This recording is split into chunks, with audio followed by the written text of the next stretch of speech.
Bagaimana jika saya katakan bahwa kamu telah dibohongi? Bahwa keheningan ini yang telah dijual kepadamu sebagai senjata terbesarmu sebenarnya tidak lebih dari sekadar alasan terbaik baginya. Pikirkan sejenak. Apakah kamu benar-benar percaya bahwa seorang pria yang dengan sengaja memilih untuk meninggalkan hidupmu sekarang berbaring terjaga di malam hari, tersiksa oleh keheningan yang dia ciptakan sendiri? Bagaimana jika tepat pada saat kamu sedang bertarung dalam pertempuran epik melawan godaan untuk mengiriminya pesan, dia hanya sedang tidur nyenyak dan damai?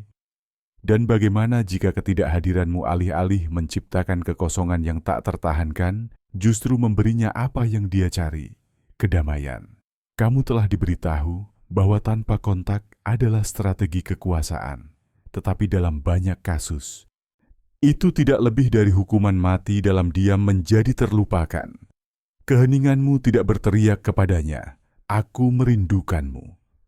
Itu berbisik, "Kamu benar. Aku tidak memainkan peran apapun dalam hidupmu."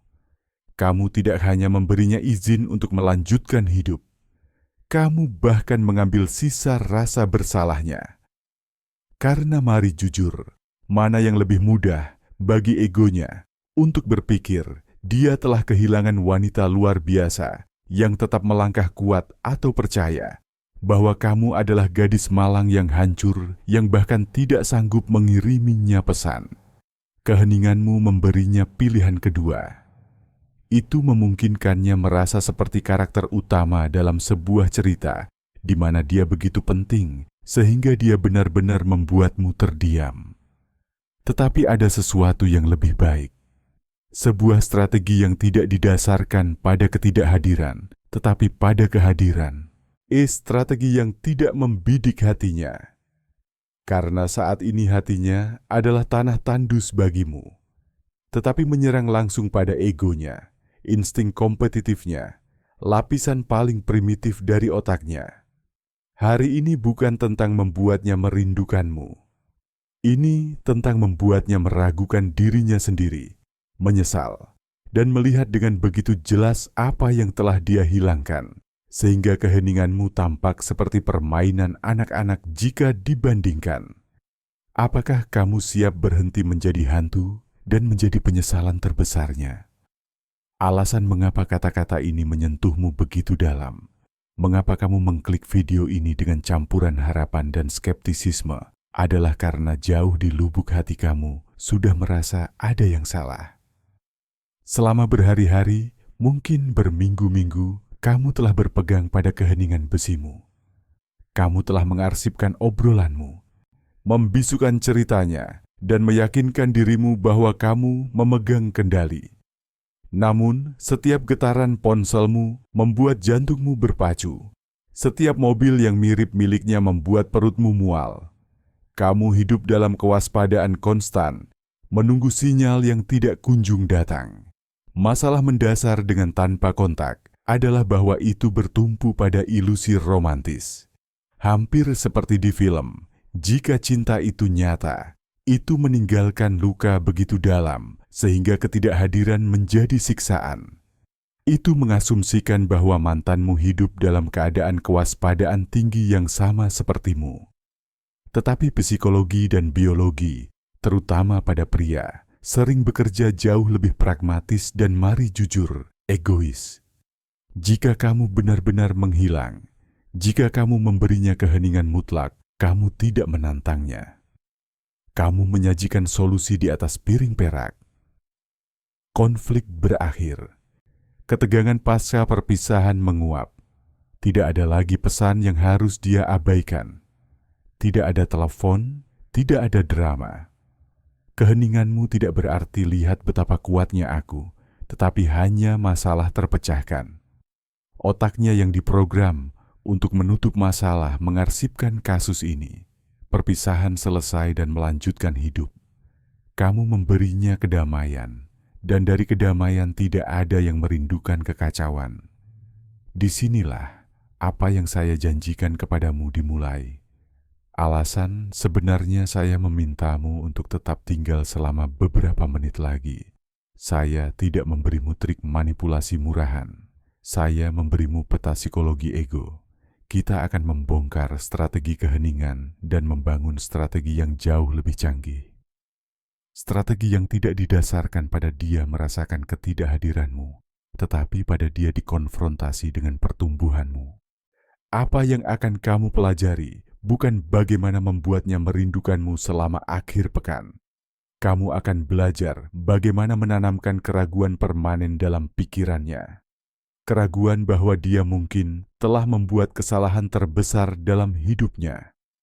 Keraguan yang tidak memudar seiring waktu, tetapi tumbuh setiap kali dia melihat bukti bahwa hidupmu tidak hanya tidak berhenti, tetapi telah berakselerasi tanpanya.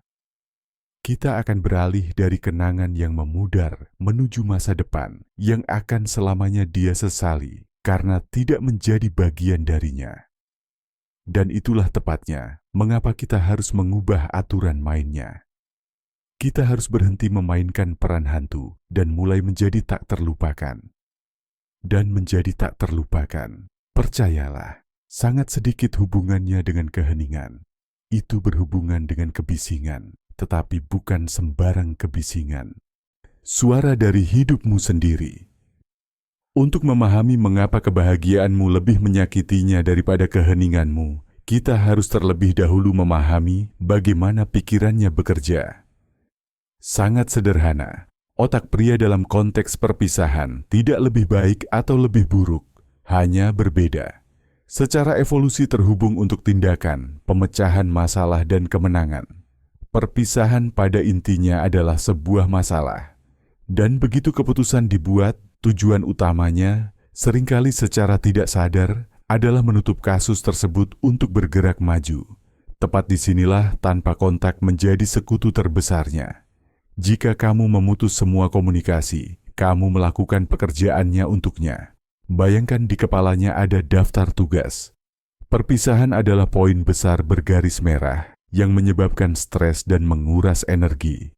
Itu memaksanya untuk berpikir, merasa bersalah, meragukan. Tetapi saat kamu menggunakan keheningan, sepertinya tugas ini tiba-tiba telah dicentang. Dia tidak menyelesaikannya, tetapi itu menghilang dari pandangannya. Dan egonya tahu bagaimana merasionalisasi keheninganmu dengan 1000 cara.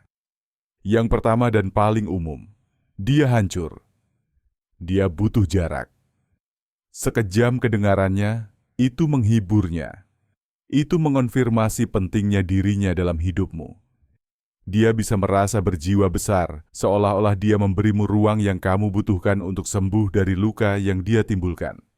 Tidak ada tantangan, tidak ada insentif. Permainan berakhir, dan dia bahkan tidak perlu merasa bersalah. Rasionalisasi kedua, dia marah. Dia gengsi, itu juga cocok untuknya. Itu mereduksi situasi menjadi perubahan suasana hati dan memungkinkannya berpikir. Ya, saat dia tenang, kita akan bicara lagi. Sekali lagi, itu mengambil semua tanggung jawab aktif darinya. Itu mendorongmu ke dalam peran wanita emosional dan irasional, serta dia ke dalam peran pria sabar yang menunggu badai berlalu. Dalam kedua skenario, keheninganmu dapat diprediksi, persis apa yang diharapkan otaknya dari seorang wanita yang ditinggalkan, dan apa yang bisa diprediksi oleh otak, bisa diabaikannya. Tetapi ada satu hal yang tidak bisa dia rasionalisasi, gambaran hidupmu yang tidak hanya berlanjut, tetapi berkembang. Dia tidak bisa memahami, melihatmu benar-benar bahagia tanpanya. Dan saya tidak bermaksud kebahagiaan yang dipaksakan, bukan foto dengan minuman di suatu klub. Saya bermaksud kebahagiaan tenang yang nyata, jenis yang bersinar melalui kesuksesanmu, hasrat barumu, persahabatanmu. Gambaran itu adalah korsleting bagi narasi batinnya. Karena jika kamu lebih baik tanpanya, hanya ada dua kesimpulan logis. Entah dia tidak pernah begitu penting atau lebih buruk lagi, dia adalah masalahnya. Kebenaran ini benar-benar tak tertahankan bagi egonya. Keheninganmu memungkinkannya percaya dia adalah matahari di semestamu. Kebahagiaanmu menunjukkan padanya dia tidak lebih dari sebuah bola lampu. Dan begitu bola lampu itu padam, cahaya alami sudah bersinar lebih terang. Dan kebenaran ini tidak bisa diabaikan atau dipermanis. Ini adalah awal yang nyata dari konflik. Tetapi bukan denganmu, di dalam dirinya sendiri. Sekarang setelah kita menanam benih konflik dalam pikirannya, kita harus menyiramnya sampai itu mengambil alih seluruh ruang mentalnya. Keheningan, seperti yang saya katakan, memberinya cerita yang nyaman. Itu adalah bantal bagi egonya. Dia bisa berpikir, kasihan, dia sangat menderita tanpaku. Dan pikiran itu memberinya entah dia mengakuinya atau tidak kepuasan rahasia yang menyimpang. Itu adalah konfirmasi pamungkas atas kepentingannya. Rasa sakitmu membuktikan padanya bahwa dia meninggalkan bekas, meskipun itu adalah bekas penderitaan, karena manusia memiliki ketakutan panik menjadi tidak berarti. Dan rasa sakitmu membuktikan padanya bahwa dia berarti. Tetapi strategi yang saya usulkan, yang saya sebut ketidakpedulian yang bahagia, adalah penawar langsung untuk kenyamanan itu. Ini bukan ketidakpedulian yang dingin, pahit, atau penuh dendam. Kebencian dan dendam masih merupakan bentuk koneksi. Memblokirnya di semua jejaring sosial adalah teriakan kesakitan, bukan tanda mengatasi. Senjata sebenarnya adalah ketidakpedulian yang hangat dan hampir teralihkan. Bukti halus namun menghancurkan bahwa pusat emosionalmu tidak lagi berputar di sekelilingnya. Ini memicu fenomena psikologis dalam dirinya, disonansi kognitif. Otaknya mengalami stres karena harus memegang dua gagasan yang sepenuhnya bertentangan pada saat yang sama. Yang pertama, saya berharga. Saya membuat keputusan yang tepat dan dia merindukan saya. Yang kedua, hidupnya menjadi berkali-kali lebih baik tanpa saya. Itu berarti entah dia tidak begitu berharga, atau lebih buruk lagi dia adalah penghalang bagi kebahagiaanmu. Apakah kamu melihat korsletingnya? Pikirannya tidak bisa mendamaikan dua realitas ini. Ini seperti mencoba mengajarkan sistem operasinya bahwa 2 ditambah 2 sama dengan 5. Itu runtuh. Dan untuk menyelesaikan ketegangan ini, dia hanya memiliki 2 jalan. Yang pertama untuk merendahkanmu. Ya, dia tidak pernah benar-benar mencintaiku. Dia dangkal. Lihat betapa cepatnya dia melupakanku. Tetapi bahkan jalan ini melukai egonya, karena itu berarti dia tidak begitu penting bagimu. Yang kedua dan bagi kita yang menentukan adalah mempertanyakan keputusannya sendiri. Tepat di sinilah keraguan berubah menjadi bayangannya yang konstan. Apakah saya membuat kesalahan? Apakah sinar barunya adalah hasil dari melepaskan beban? Dan apakah beban itu saya? Apa yang dia lakukan sekarang yang tidak pernah saya kenali? Siapa orang baru yang dia jadikan dirinya ini? Dan mengapa semua ini terjadi tanpa saya? Kebahagiaanmu menjadi cermin yang tidak lagi memantulkan citra pria kuat yang mematahkan hati, tetapi orang bodoh yang kehilangan harta karun. Dan citra yang tepat ini, yang keraguan ini adalah siksaan psikologis yang memotong jauh lebih dalam dan bertahan jauh lebih lama daripada pesan yang belum dibaca atau panggilan tak terjawab. Dan disinilah segalanya berubah. Disinilah kebenaran mengungkapkan dirinya. Kebenaran yang meruntuhkan seluruh strategi tanpa kontak. Jika kamu hanya mengingat satu hal dari semua ini, biarlah ini. Apa yang saya jelaskan kepadamu sekarang adalah kunci yang membuka pintu penyesalannya dan menutup selamanya pintu rasa sakitmu. Kita telah berbicara tentang egonya, tentang disonansi kognitif, tentang bagaimana kebahagiaanmu memicu konflik batin di dalam dirinya. Tetapi pukulan terakhir, titik balik, skakmat yang sebenarnya bukan karena dia melihat kamu baik-baik saja. Itu jauh lebih dalam. Kebenaran tersembunyi adalah ini. Apa yang menghancurkannya bukanlah ketidakhadiranmu. Itu adalah bukti tak terbantahkan bahwa dia tidak pernah menjadi sumber kebahagiaanmu. Pikirkanlah, selama hubunganmu, egonya dibangun di atas gagasan bahwa dia memberimu sesuatu yang esensial, mungkin keamanan, kesenangan, gairah, stabilitas. Dalam narasi batinnya, dia adalah bagian yang menentukan dari kesejahteraanmu. Ketika dia pergi, dia berasumsi dia mengambil bagian penting itu bersamanya, dan bahwa fondasi emosionalmu karenanya akan runtuh. Keheninganmu dan rasa sakitmu mengonfirmasi teorinya. Tanpaku, dia tidak lengkap. Tetapi ketika dia melihatmu tertawa dengan kilauan baru di matamu, ketika dia melihatmu mencapai tujuan dengan kekuatanmu sendiri, dia tidak melihat seorang mantan yang telah melanjutkan hidup. Dia melihat seorang wanita yang lengkap sejak awal. Seorang wanita yang kebahagiaannya adalah bagian dari esensinya. Bukan hadiah yang dia berikan padanya. Pukulan maut yang sebenarnya bukanlah lihat betapa bahagianya aku sekarang. Pukulan mautnya adalah lihat betapa bahagianya aku selama ini dan kamu tidak pernah menyadarinya. Atau bahkan lebih buruk, lihat betapa jauh lebih bahagianya aku sekarang karena kamu tidak lagi di sini untuk menahanku. Itu menghancurkannya. Karena itu mencabut rasa signifikansinya sampai ke akarnya. Itu menurunkannya dari karakter utama hidupmu menjadi tidak lebih dari seorang penonton. Dan tidak ada yang memicu obsesi lebih dari menonton dari pinggir lapangan sebuah permainan di mana kamu pernah melihat dirimu sebagai bintangnya. Dia dipaksa untuk menghadapi kemungkinan bahwa dia tidak hanya tidak tergantikan, tetapi mungkin, hanya mungkin, bahkan tidak diperlukan, tanpa satu kata pun kamu menunjukkan padanya. Cintamu padanya adalah sebuah pilihan, bukan kebutuhan. Dan tepat pada saat seorang pria menyadari bahwa kamu tidak pernah membutuhkannya, adalah saat dia dengan putus asa mulai ingin dipilih olehmu lagi. Itu adalah titik di mana tidak ada jalan kembali. Di sini, keheningan memudar menjadi terlupakan. Dan kesuksesanmu menjadi satu-satunya suara di kepalanya. Saya tahu apa yang kamu pikirkan sekarang. Semua teori ini terdengar kuat, mencerahkan, tetapi juga abstrak. Kamu bertanya pada dirimu sendiri, oke, saya mengerti. Tetapi apa yang sebenarnya saya lakukan sekarang? Apakah saya mengambil ponsel saya dan mengubah semuanya segera?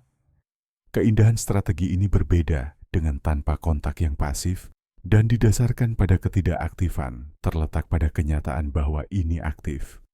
Ini memberimu kembali kendali. Ini memberimu rencana tindakan. Dan ini jauh lebih sederhana daripada yang kamu pikirkan. Ini dibangun di atas 3 pilar. Pertama, kontrol jendela digital. Aturannya jelas. Jangan blokir. Bisukan. Memblokir adalah tamparan di wajah. Tindakan perang emosional. Itu berteriak, kamu menyakitiku begitu parah sehingga aku bahkan tidak tahan melihat namamu. Dengan melakukan ini, kamu menyerahkan kekuasaan padanya, kepastian rasa sakitmu. Membisukan di sisi lain adalah tindakan keanggunan dan kekuatan halus. Itu memberitahu algoritma dan dirimu sendiri. Hidup orang ini bukan lagi konten yang relevan bagiku, tetapi dengan tidak memblokirnya, kamu membiarkan jendela terbuka. Kamu membiarkannya menjadi penonton diam dari transformasimu. Kamu memberinya kursi barisan depan untuk sebuah pertunjukan di mana dia tidak lagi memiliki naskah. Kedua, penyembuhan narasimu. Apa yang kamu posting mulai sekarang bukan untuknya. Itu untukmu. Dan itu mengubah segalanya. Lupakan foto pesta dengan senyum terpaksa dan gelas di tanganmu. Itu terlihat seperti upaya pembuktian yang putus asa. Kamu perlu menunjukkan, bukan membuktikan. Apa yang kamu tunjukkan, kemajuanmu, bukti tak terbantahkan dari pertumbuhanmu. Foto berkeringat tapi bahagia setelah lari 5 kilometer pertamamu. Video kamu fokus saat belajar lagu di gitar yang selalu ingin kamu mainkan. Postingan di mana kamu merayakan penyelesaian kursus online yang membuka pintu baru bagimu. makan malam dengan teman-teman di mana tawa begitu tulus sehingga kamu bahkan tidak melihat ke kamera. Ini bukan pesan untuknya, tetapi tonggak sejarah di jalanmu. Dan secara paradoks, justru karena itu bukan untuknya, itu memukulnya 1000 kali lebih keras. Karena dia merasakan keasliannya, dia melihat bahwa duniamu benar-benar berkembang. Bukan karena kamu sedang mementaskan sandiwara teater untuk membuatnya cemburu. Ketiga, dan yang paling penting, pertemuan tatap muka. Cepat atau lambat, itu akan terjadi. Dan disinilah permainan diputuskan. Impulsmu mungkin penghinaan untuk memalingkan muka atau kegugupan untuk mulai meracau. Keduanya adalah kesalahan. Respons yang tepat adalah ketidakpedulian yang ramah, senyum tenang, sapaan sopan, dan perpisahan cepat. Sesuatu seperti, "Hai, kejutan sekali. Semua baik-baik saja. Senang melihatmu. Saya harus pergi. Saya sudah terlambat. Jaga diri." Dan kemudian kamu berlalu. Tidak ada drama, tidak ada dendam. Tetapi yang terpenting, tidak 1 detik pun lebih dari waktumu.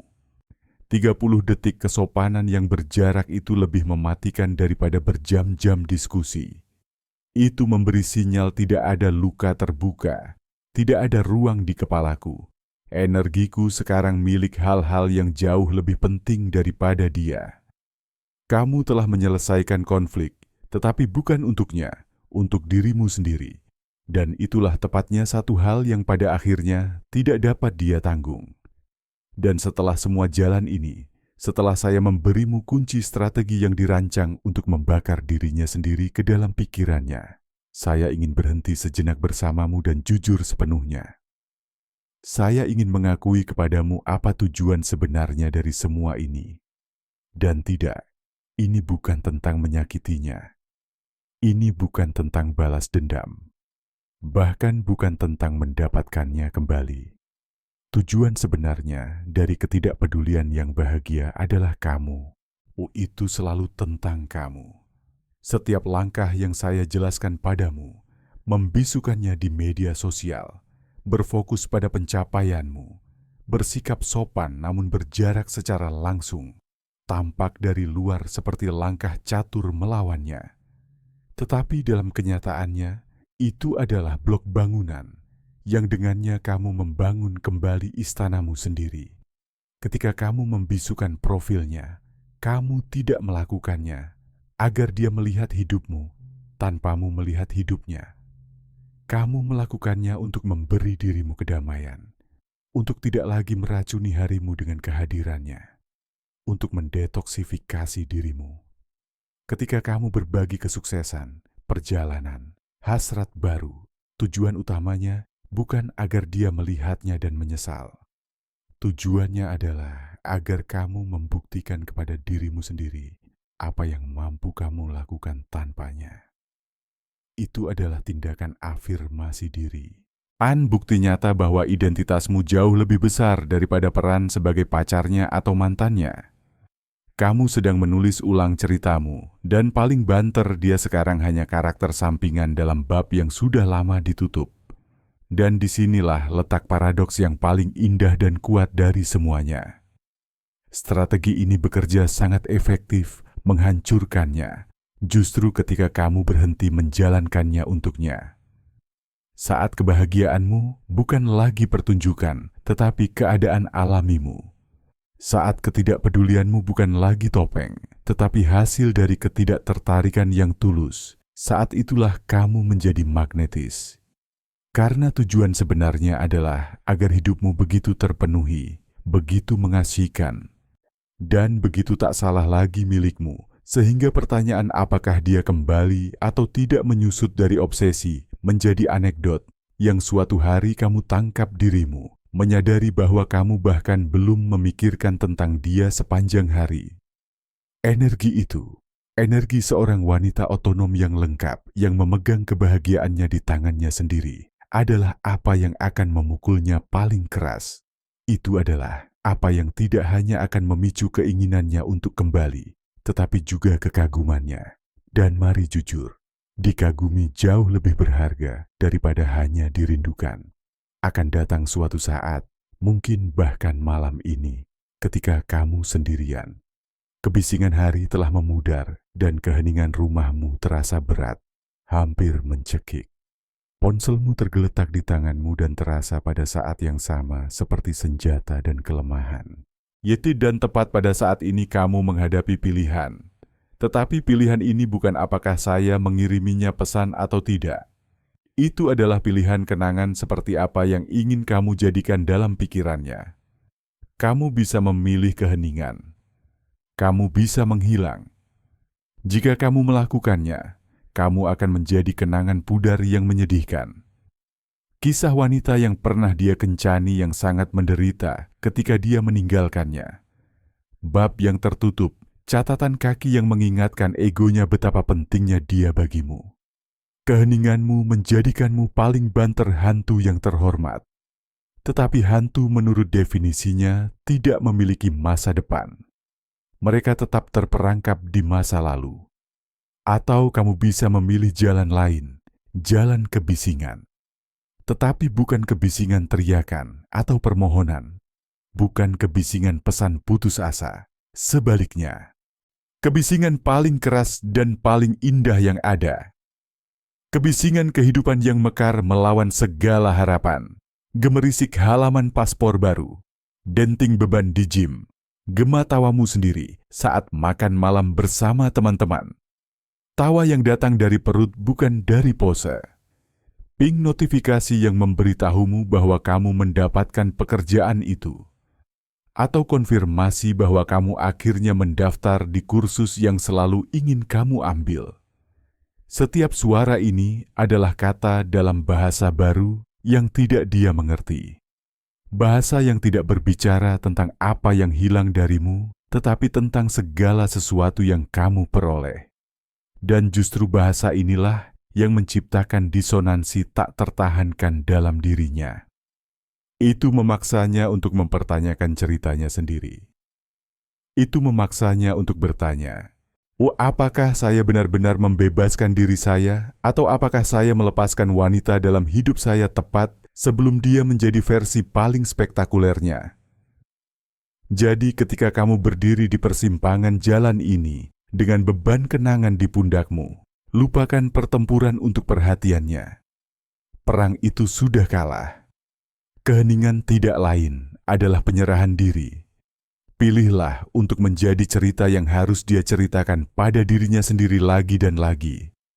Pilihlah untuk menjadi standar yang dengannya dia diam-diam mengukur orang lain. Jangan berjuang untuk perhatiannya dengan keheningan. Paksa dia untuk mempertanyakan ketidakhadiranmu dengan kebisingan kebahagiaanmu. Ini adalah titik balik yang sebenarnya dalam permainan untuk berhenti berpikir tentang cara memenangkannya kembali dan mulai merebut kembali dirimu dalam versimu yang terkuat, paling bijaksana, dan paling magnetis. Dan janji dari ruang ini sangat jujur. Kami tidak memberimu trik murahan untuk memanipulasi mantanmu. Kami bukan agensi untuk mendapatkannya kembali. Misi kami jauh lebih dalam untuk menunjukkan kepadamu cara membangun kembali dirimu begitu kuat sehingga kamu menjadi wanita yang bukan lagi pilihan tetapi hak istimewa. Karena seorang wanita yang sembuh, yang mengenal dirinya sendiri, dan yang merupakan tuan atas kebahagiaannya, sendiri beroperasi dari jenis kekuatan yang sama sekali berbeda. Dia memahami kebenaran mendasar. Dia tidak membutuhkan siapapun untuk kembali, karena dia sendiri adalah rumah yang ingin didatangi oleh pria yang layak dan tidak pernah ingin pergi lagi. Jika kamu siap berhenti bermain dengan aturannya dan mulai menciptakan permainanmu sendiri. Jika kamu ingin menjadi bagian dari komunitas wanita yang mengubah diri mereka menjadi mahakarya mereka sendiri, maka berlanggananlah. Disinilah pekerjaan sebenarnya dimulai. Sampai jumpa di video berikutnya.